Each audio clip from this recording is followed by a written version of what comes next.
कहानी की शुरुआत में हमें ये बताया जाता है कि क्रिमिनल्स को इस सोसाइटी में रहने का कोई राइट नहीं है और ऐसे लोगों के रहने के लिए एक जगह बना दी जाती है जो कि एक काफी बड़ा रेगिस्तानी इलाका था। और जो लोग बगावत करते हैं यानी उन लोगों का नाम होता है बैड बैचर्स। उनकी पहचान के लिए उन्हें स्पेसिफिक नंबर्स दे दिए जाते हैं। उस एरिया में दो ग्रुप्स होते हैं, एक होता है नॉर्मल इंसानों का ग्रुप और दूसरा होता है कैनिबल्स का ग्रुप। फिर हम देखते हैं कि कुछ पुलिस ऑफिसर्स एक लड़की को यहाँ पर लेकर आते हैं और यहाँ पर हम ये जान पाते हैं कि उस एरिया में ऑलमोस्ट 5000 से ज्यादा लोगों को लाकर छोड़ा होता है। वो लोग वहाँ से भाग ना पाए इसीलिए उनके लिए स्टील नेट की एक वॉल लगाई होती है वहाँ पर। जिस लड़की को भी वहाँ पर लाया गया था उसका नाम था आर्लिन। वो लड़की आगे बढ़ती है तो वहाँ पर वो एक बोर्ड देखती है जिस पर लिखा था कि बोर्ड के बाद जो एरिया है वो अमेरिका के अंडर नहीं है, यानी उस एरिया में जिस इंसान के साथ भी जो भी हादसा होगा अमेरिका उसका रिस्पॉन्सिबल नहीं होगा। आर्लिन के पास एक पेज भी होता है जिस पर लिखा हुआ था find the dream find the comfort. इस मैसेज में कंफर्ट वो जगह थी जहाँ डेजर्ट पर वो बैड बैचर्स रहते थे। कुछ दूर आने के बाद आर्लिन को एक कार दिखाई देती है जो कि खराब थी। रेस्ट करने के लिए आर्लिन कुछ टाइम के लिए उस कार में बैठ जाती है, लेकिन उसे ये पता नहीं चल पाता कि कोई उसकी तरफ आ रहा है। लेकिन जब उसे इस बात का रियलाइज होता है तो काफी देर हो चुकी थी क्योंकि वो लोग आर्लिन को पकड़ लेते हैं। आर्लिन को जब होश आती है तो वो खुद को बंधा हुआ पाती है।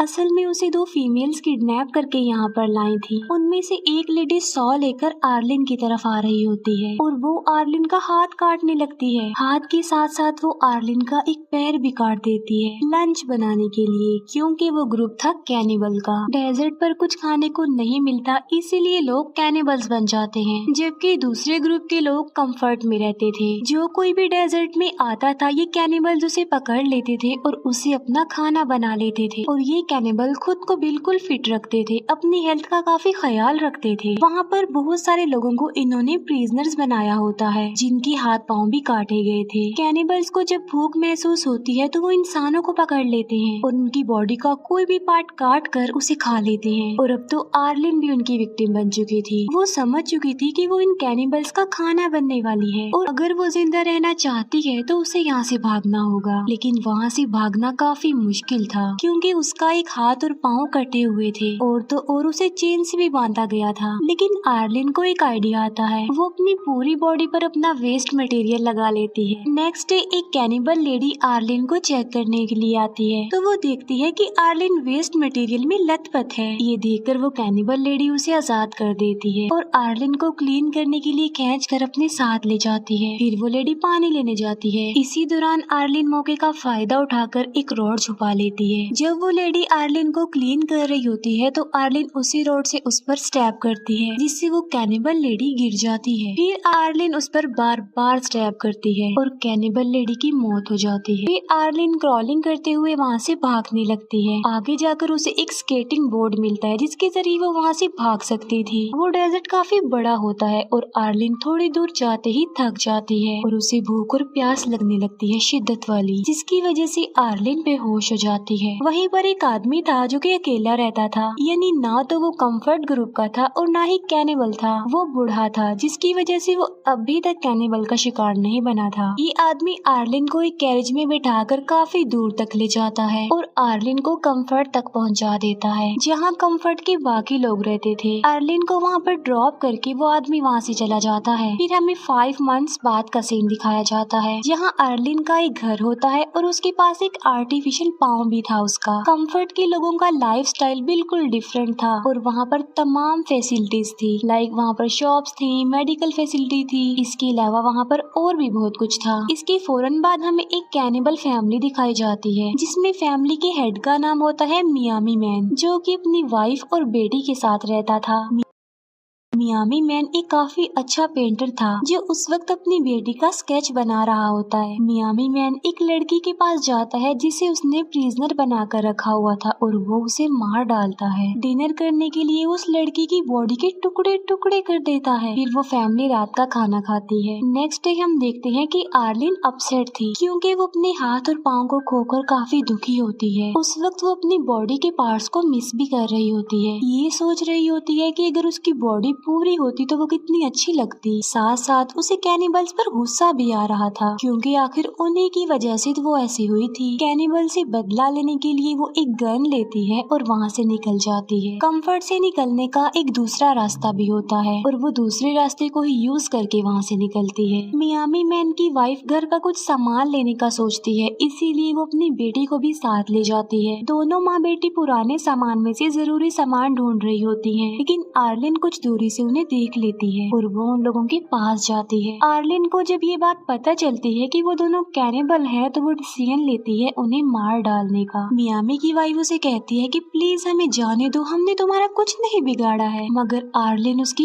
एक नहीं सुनती, बल्कि वो कहती है कि मैंने भी तुम जैसे कैनिबल लोगों से अपनी जान की भीख मांगी थी, लेकिन उनको मुझ पर तरस नहीं आया, बल्कि उन्होंने मेरा एक हाथ ही काट दिया। ये कहते ही आर्लिन मियामी की वाइफ को शूट करके मार डालती है। मियामी की वाइफ जब मर जाती है तो उसकी बेटी को कुछ समझ नहीं आता कि आखिर मेरी मदर को क्या हो गया है, क्योंकि वो कुछ भी नहीं बोल रही है। बच्ची को अकेला देखकर आर्लिन को उस पर तरस आ जाता है और वो डिसाइड करती है कि वो इस बच्ची को नहीं मारेगी। वो उस बच्ची को अपने साथ कंफर्ट एरिया में ले जाती है। इन दोनों को कंफर्ट जाते हुए वो अकेला आदमी देख लेता है। कंफर्ट में उस बच्ची को एक रैबिट पसंद आ जाता है, इसीलिए आर्लिन उस बच्ची के लिए वो रैबिट परचेज कर लेती है। बाद में आर्लिन उस बच्ची को अपने ही घर ले जाती है। शाम होने वाली थी और मियामी की वाइफ और बेटी अभी तक घर नहीं आए थे, इसीलिए उसको फिक्र हो रही थी। मियामी मैन उन दोनों को ढूंढने के लिए निकल पड़ता है। वो उसी जगह पर जा पहुंचता है जहाँ पर पुराना सामान पड़ा हुआ था। वो देखता है कि उसकी वाइफ की डेड बॉडी को कौवे खा रहे हैं और उसकी बेटी भी लापता थी। उसका कुछ भी पता नहीं चल पा रहा था कि वो कहाँ गई। सडन मियामी की नजर उस अकेले आदमी पर जाती है जो कि पुराने सामान के पास खड़ा हुआ कुछ ढूंढ रहा होता है। मियामी उस आदमी को अपनी बेटी का स्केच दिखाता है और ये पूछता है कि क्या आपने इसे कहीं पर देखा है। वो आदमी मियामी को कहता है कि ठीक है, मैं तुम्हें बता देता हूँ कि तुम्हारी बेटी कहाँ पर है, लेकिन उसके लिए एक शर्त है और वो ये कि तुम मेरा भी सेम ऐसा स्केच बनाओ। अब क्योंकि मियामी के पास और कोई ऑप्शन नहीं होता, इसीलिए वो उस आदमी का भी स्केच बना देता है। फिर वो आदमी मियामी को एक क्लू देता है। वो उसकी बेटी के स्केच पर लिख देता है फाइंड कंफर्ट। ये उस तरफ इशारा था, यानी उसकी बेटी कंफर्ट में है। रात को अर्लिन उस बच्ची को एक क्लब में लेकर जाती है जहाँ पर कंफर्ट एरिया का सबसे ज्यादा रिच आदमी होता है, जिसका नाम होता है दी ड्रीम। ड्रीम को सब लोग वहाँ पर अपना हीरो समझते थे, क्योंकि वो अकेला ही पूरे कंफर्ट में ड्रग्स सप्लाई करता था। अजीब बात ये थी कि उस ड्रग में एक किस्म का मैजिक था और जो आदमी उस ड्रग को लेता था वो अलग ही दुनिया में खो जाता था। उसका माइंड अलग ही डायरेक्शन में चलने लगता था। ऐसा फील होता है कि जैसे इंसान ड्रीम में आ गया है, इसीलिए तो उस आदमी का नाम ड्रीम होता है। और ड्रीम कंफर्ट का मेयर भी था। पार्टी में ड्रीम सबको ड्रग देता है। उस वक्त आर्लिन भी एक ड्रग ले लेती है। इसी दौरान मियामी की बेटी का रैबिट उसके हाथ से छूट जाता है और वो उसे लेने जाती है। इसी कोशिश में वो बच्ची आर्लिन से काफी दूर चली जाती है। वो बच्ची ड्रीम के पास पहुंच जाती है और वो उसे अपने साथ ले जाता है।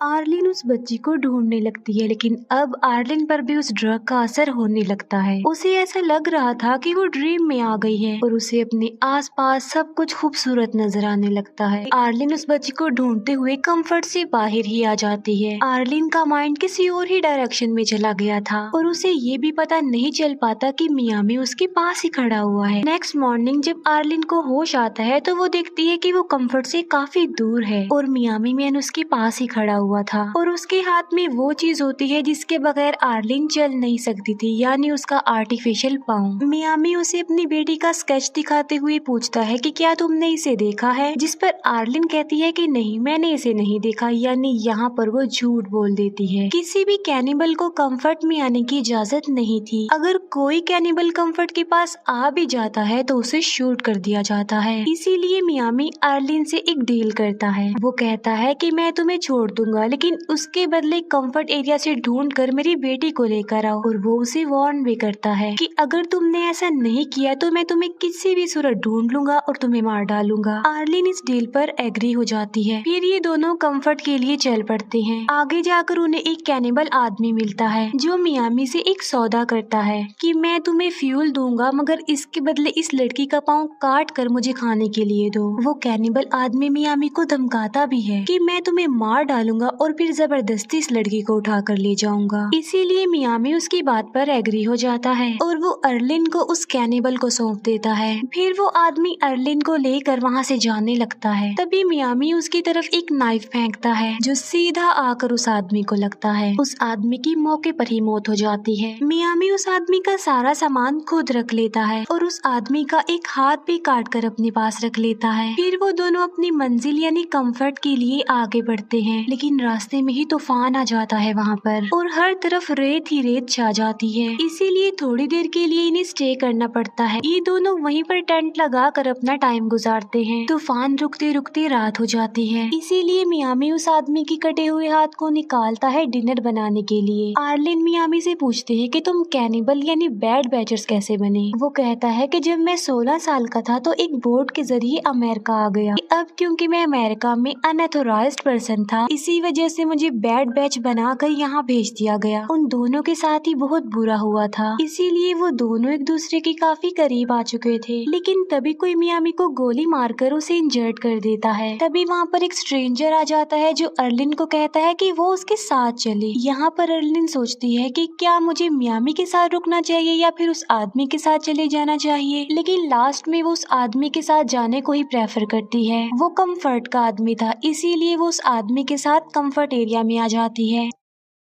लेकिन कंफर्ट में आने के बाद उसे अच्छा फील नहीं हो रहा था। कंफर्ट में आकर वो खुश नहीं थी। वो उस टाइम को याद कर रही थी जब मियामी ने उसकी जान बचाई, उसका ख्याल रखा। जो टाइम उन्होंने साथ गुजारा था, अर्लिन उसे बड़ा मिस कर रही थी क्योंकि वो मियामी को लाइक करने लग गई थी। इसीलिए वो फैसला करती है कि वो मियामी के पास वापस चली जाएगी और उसी के साथ ही रहेगी। इसीलिए अर्लिन उसी जगह पर पहुंच जाती है। वहाँ पर उसे मियामी तो नहीं मिलता, लेकिन उसकी नोटबुक मिल जाती है जिस पर वो स्केच बनाता था। अर्लिन उस नोटबुक को उठा लेती है और वापस कंफर्ट में आ जाती है। वो अकेला आदमी डेजर्ट में बिल्कुल अकेला बैठा हुआ था। तभी वो देखता है कि कुछ दूरी पर बहुत सारे कौवे उड़ रहे हैं और वो समझ जाता है कि वहाँ पर जरूर कुछ न कुछ है। पास जाकर चेक करने पर वो देखता है कि वहाँ पर मियामी भी होश पड़ा हुआ है। वो मियामी की मदद करता है। वो एक कौवा पकड़ता है और मियामी को खिलाता है ताकि उसे थोड़ी ताकत मिले। दूसरी तरफ अर्लिन मियामी की नोटबुक देख रही होती है जिसमें डिफरेंट टाइप्स के स्केचेस बने हुए थे। उन स्केचेस में एक स्केच मियामी की बेटी का भी था। अर्लिन फैसला करती है कि वो किसी भी सूरत में उस बच्ची को ढूंढ लेगी। वो मियामी की बेटी का स्केच लेकर सारे कंफर्ट वालों से पूछती है कि क्या किसी ने उसे देखा है, मगर किसी ने भी उस बच्ची को नहीं देखा होता। थक हार कर अर्लिन एक जगह पर बैठ जाती है। फिर वो देखती है कि कुछ लेडीज ड्रीम के घर से बाहर आ रही हैं। वहीं पर एक लेडी के साथ मियामी की बेटी भी होती है। यहाँ पर हम ये जान पाते हैं कि असल में ड्रीम ने मियामी की बेटी को अडॉप्ट कर लिया था क्योंकि उसकी कोई औलाद नहीं थी। अब फाइनली अर्लिन को पता चल जाता है कि आखिर मियामी की बेटी कहाँ पर है, लेकिन वो सोचती है कि मैं उस बच्ची को कभी भी वापस नहीं ला सकूंगी क्योंकि ड्रीम बहुत पावरफुल है, उसके पास सारी अथॉरिटी है और वो ऐसा नहीं होने देगा। उसे एक आइडिया आता है और वो ड्रीम के पैलेस पे जाती है। पैलेस में बहुत सारी औरतें ड्रग्स बना रही थी। ड्रीम वहाँ आकर बताता है कि आज वो जो कुछ भी है इस ड्रग की वजह से है। अर्लिन कहती है कि मैं भी इन औरतों की तरह इस पैलेस में काम करना चाहती हूँ, जिस पर ड्रीम इस बात पर राजी हो जाता है। एक लेडी अर्लिन को एक रूम में ले जाती है जहाँ पर अर्लिन वॉशरूम का बहाना बनाकर चुपके से अपने नकली पाँव में से गन निकाल लेती है। वो उस लड़की को गन पॉइंट पर लाकर प्रिजनर बना लेती है। वो ड्रीम को कहती है कि अगर तुम बच्ची को छोड़ दोगे तो मैं इस लेडी को छोड़ दूंगी। वो लेडी ड्रीम की वाइफ थी, इसीलिए ड्रीम को उसकी बात माननी पड़ती है। आर्लिन, वो लेडी और वो बच्ची तीनों एक कैरेज में बैठकर वहाँ से जाने लगते हैं। कंफर्ट एरिया से बाहर आने के बाद अर्लिन उस लेडी को छोड़ देती है और जाने देती है। फिर अर्लिन और वो बच्ची डेजर्ट की तरफ आगे बढ़ते हैं। आगे जाकर उन्हें मियामी मैन भी मिल जाता है जो कि उस अकेले आदमी की हेल्प की वजह से काफी बेटर हो गया था। अर्लिन उस बच्ची को मियामी मैन के हवाले कर देती है और वो मियामी को कहती है कि प्लीज मुझे भी तुम अपने साथ ले चलो। मियामी उसे कहता है कि ऐसा नहीं हो सकता। वो उसे काफी समझाने की कोशिश करता है। वो कहता है कि हमारी दुनिया में तुम्हारे लिए मौत के सिवा और कुछ नहीं है क्योंकि हम कैनिबल हैं और तुम किसी न किसी दिन कैनिबल का खाना बन सकती हो, इसीलिए तुम्हारे लिए बेहतर है कि तुम